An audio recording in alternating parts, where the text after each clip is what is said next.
So to schedule an appointment, you're just going to use that link that I gave you and copy it into the URL bar. And then you want to make sure that you're on the correct week for the appointment. So you can see the dates right here. Right now, there are no appointments for this available or for this week. So you can use these slots right here, these arrows, to toggle to the correct week. So we can see here there are all kinds of appointments.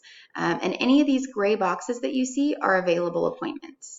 So to click one or to choose one, you can see the times over here on the side. So say if we knew that Monday from 10 to 11 a.m. was a great day for us to make that appointment, we could just click on that.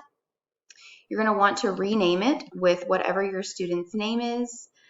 So we could rename it like that.